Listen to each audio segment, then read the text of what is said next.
All right, hi, day 262. I want to let you know I feel amazing. That's wonderful, wonderful news. I'm thrilled to pieces over my CT scan result and what the doctor had to say and the lack of having to take chemo. I'm living a normal life.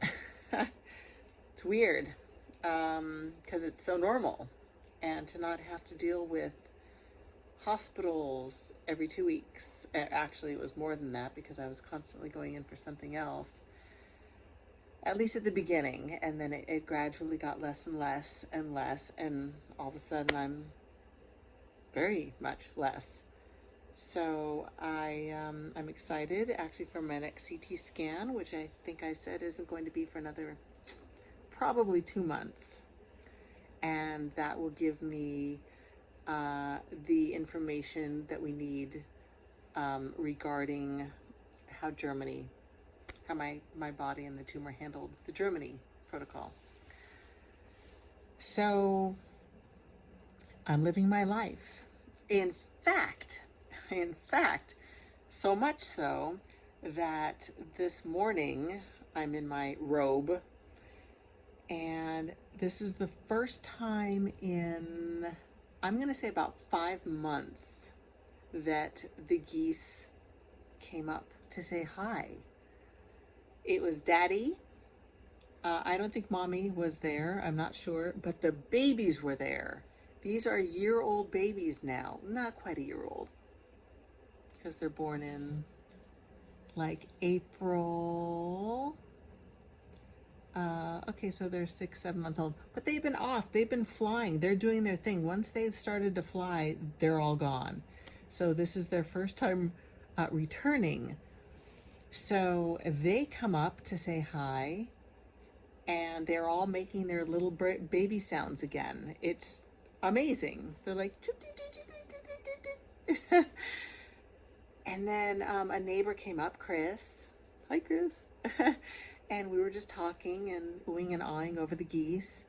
And then all of a sudden, on the other side of the lake, a lady's like, hey, Donna, what's wrong with this goose? Come here. And we're looking, and in the middle of the lake, this goose is doing little circles and just spinning. And she's like, he's got to be caught in fishing line, because we have this issue here. It's horrifying how many people come and fish in the lake. Like, you can fish during hours with a license. That's fine. It's not edible fish, though. But in the middle of the night, people come and they fish, and they know they're not supposed to be there, so they just cut lines and they leave fishing line. Frickin', I can't tell you how many balls I've wrapped up, or whatever you want to call it. You just start pulling it and just making balls of frickin' fishing line. So sad. So sad. No consciousness there at all. And I'm not going to go in that direction because I'm going to stay with this goose. I'm like, holy cow, let me go put clothes on. I run in, I put some clothes on. I grab my kayak and wheel it down. It's got little wheels, and we wheel it down to the lake, and I'm about to get in, and up comes another neighbor, and we're all just like, oh my God, this poor goose. And we're watching it. I'm like, he's not stuck in one spot, so it's not fishing line that he's connected to. We thought he was just like spinning. So he's not, it might be tangled on him. We need to go find out. And so our other neighbor comes over, and she says, take my boat. I have it's a tiny little tiny little electric boat. And it sits 2 people. We're like, awesome, thank you so much. So we run to her house, we get on the boat, we go out, and this I think it's one of the babies. I do, because it's not a huge goose. He's big. Trust me, these geese get huge. But he looked to be the size of one of the babies that was up visiting us just today. So what he's doing is his eyes have a little bit of like a cataract look to him, because they've got that little film on him, and he's holding his neck sideways, and he's just like twitching. It was so sad. And the more afraid he got, the faster his little feet would go. But of course, his neck is upside down, so he's spinning in circles. And I'm just like, oh, this looks like a neurological problem. Definitely. His brain is, something's going really wrong in his brain. I thought maybe he'd gotten into some poison. I don't know.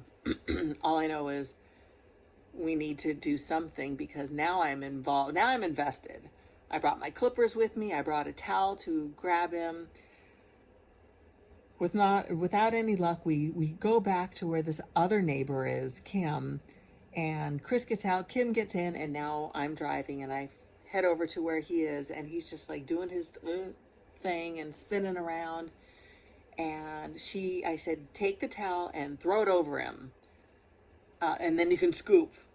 And she kind of did, but then hesitated, and I'm like, you can't hesitate. So I flipped off the boat real quick, turned it on off, and I jumped to the front, and I grab him by the neck, gently. I know what I'm doing, kind of, sort of. And to settle him, and he's going like this, but it gave me enough of a boost to grab both of his shoulders and go 1, 2, 3, hope. And I got him right on my lap, folded his wings down, and just held him and talked to him. I love you, I love you, I love you. And I'm like petting this poor, lovely goose. And then I was able to I go, give me the blanket. We put a blanket or the towel over his body. That way I could just like really just fold his wings down and hold him. And yes, he's biting, he's like, he's like biting at my arm and twisting his head back, but not horribly. The most I got was scratches on my stomach from his little dew claw, just like a dog. They've got this back little toe with a little freaking nail on it, which can do some serious damage. So, but I didn't. I'm just a little scratched. Anyway, her Kim's husband boyfriend had parked where we used the boat, and we took the boat back home. We got out, and I'm just like holding this bird, just like trying to soothe it. And we get into his car. Can you please just take us over to there's a wild animal hospital on the other side of the freeway. It's closed. So, but there was a number there. We called. It's for the wild animal rescue place. And they give us directions. We go over there, which is about 15 plus minutes away. It's not traffic. They're doing road work. And it's on a canyon. It's on Las Virgenes Canyon. It's a Malibu Canyon, which is on the way to the beach. So it's just a canyon road. Bumper to freaking bumper traffic. And I'm like, seriously? I'm holding a goose. Seriously. We get through that. We get there. I stay in the car with the goose. I think it's one of the girls, too. It's a little girl. I think it is one of the babies. But anyway, it doesn't matter. Because I was using my same tone that I've always used with them, which is, I love you. And, come on. Just the words that I could think of that I use when I talk to them, when they're over at our house and I'm giving them love and snacks a little bit. Anyway, she was just finally, she's so tired. She's so exhausted. Apparently she's been doing this for the past couple days. Cause somebody else had mentioned that they saw this goose that was just like frickin' her neck's upside down and she's struggling. And it's like, I'd rather put this goose down.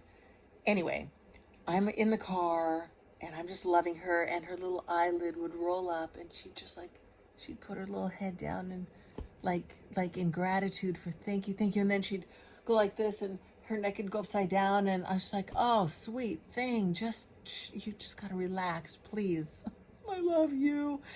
And I'm just like stroking the back of her neck, stroking their neck and stroking her neck. And finally, two ladies came out from the wildlife rescue hospital, and they look, and instantly they said, okay, we believe this is avian influenza. Very contagious, very bad. Thank you for getting her, because she can infect all the birds. I mean, it's that bad. She might have already. Who knows? So I said, you need to put her down then. And they're like, mm-hmm. And then they walked off so they got a full on visor, mask, gown, gloves. They brought a cage out, and I was just like, so I started tearing. So it's like, sweet thing. And I knew this was best for her. You know, it was hard. It was hard. But at least she got a little love before, before she goes. And hopefully it's protecting, the other.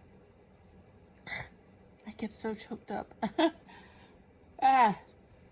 It's a good thing. It's a good thing. This way, she can be out of pain. She was freaking suffering, man. She was just spinning and spinning. Oh my God.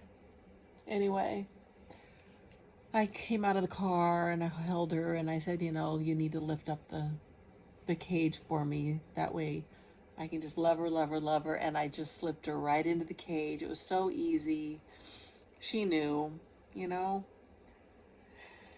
I closed the cage and I said, I love you. And off they went and we came home. And it wasn't until I told my daughter this story. And she's a wise little one, Rachel. And she put like kind of two and two together that, how coincidental that Daddy and the babies all came to say hi. And there's the other one in the middle of the lake spinning around. And it's like, they came to get you.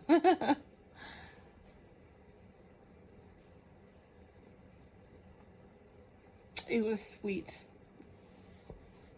That's pretty intense. If that's really what happened, that's how Rachel sees it, and it's very cool. I don't know. So that was hours. All of a sudden, I'm in the afternoon. My day was gone, and they said I need to really wash everything. In fact, put bleach in the load, a little bit of bleach, because that'll kill off this influenza. And shower, I scrubbed, like literally I took my loofah and just like scrubbed the heck out of myself. And at one point, sorry, I'm going backwards, but at one point in the car, I'm talking to her and saying, I love you. And she would twist her head up and her beak's right here. And I swear to God, we were like, freaking kissing me. Dumb, I know. But it was sweet. So that's been my day. See what happens. You tell me I'm doing all right. No more chemo. I'm like, woohoo. So the animals come for a little rescuing. It's kind of cool. Wow, that was a story. I'm all teary-eyed. That's it. I love you. I love me. Have a great night. Mwah. Mwah. Good night.